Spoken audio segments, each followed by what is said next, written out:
La laïcité signifie que dans la société, nous sommes définis par notre citoyenneté et en aucun cas par notre religion. Ce sont les mots du chanteur Adel Malik.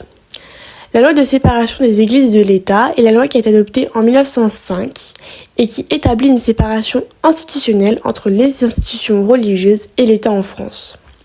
Un texte fondateur, c'est un document considéré comme la base ou l'origine d'un principe, ici la laïcité.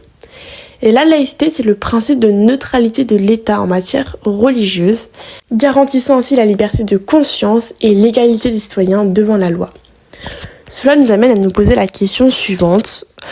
En quoi la loi de 1905, malgré l'absence du mot laïcité, marque-t-elle une rupture décisive dans les relations entre l'État et les religions en posant les fondements d'un nouveau modèle de société ? Pour répondre à cette question, je vais d'abord m'intéresser au contexte historique et politique dans lequel cette loi a été votée, puis je montrerai en quoi son contenu à cette loi, elle incarne déjà les principes essentiels de la laïcité. Tout d'abord, il est important de comprendre comment cette loi a été pensée et votée, car elle ne surgit pas de nulle part. En effet, depuis des siècles, la religion catholique, elle occupait une place centrale dans la vie des Français. Sous l'Ancien Régime, l'Église catholique était liée au pouvoir royal, elle contrôlait l'éducation et elle influençait la vie sociale. Mais avec la Révolution française de 1789, une rupture s'amorce. En effet, on commence à remettre en cause l'autorité religieuse dans la sphère publique. Mais cette rupture, elle reste quand même partielle, car en 1801, Napoléon signe un accord avec le pape, c'est le Concordat. Et cet accord, il remet l'Église sous contrôle de l'État, tout en continuant à financer les cultes reconnus. C'est surtout à la fin du 19e siècle que les tensions reprennent entre une république en voie de laïcisation et une Église qui refuse de se soumettre à ce nouveau modèle de société. Car effectivement, dans les années 1880, les lois Ferry sont votées et ces lois instaurent une école gratuite, publique, obligatoire, mais surtout laïque. Mais dans les années suivantes, la République est encore plus loin, car effectivement, même si les lois Ferry rendent l'école laïque, elles n'empêchent pas les congrégations religieuses d'enseigner dans le privé. Ce ne sera qu'en 1904, sous le gouvernement d'Émile Combes, que celles-ci seront totalement interdites d'enseignement. Et de plus, il ne faut pas oublier de mentionner deux figures politiques qui ont joué un rôle important dans les discussions autour de cette loi. Il y a d'abord Émile Combes, dont j'ai parlé juste avant, qui lui a été le président du Conseil de 1902 à 1905.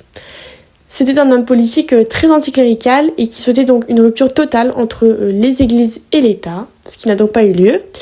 Et il y a aussi Aristide Briand, qui a été le rapporteur de la loi à l'Assemblée nationale, et qui lui adopte une approche plus modérée. En effet, il cherche à trouver un équilibre entre fermeté de la République et respect des libertés individuelles. Et c'est finalement le 9 décembre 1905, après 48 séances à l'Assemblée nationale et 21 séances au Sénat, que la loi est votée. Ensuite, pour comprendre pourquoi cette loi est considérée comme fondatrice de la laïcité, il faut se pencher sur ce qu'elle dit et surtout sur ce qu'elle change. Tout d'abord, cette loi repose sur deux grands principes. Le premier, c'est la liberté, avec la liberté de conscience et la liberté de culte. Chaque citoyen est libre de croire ou de ne pas croire et de pratiquer sa religion sans être inquiété.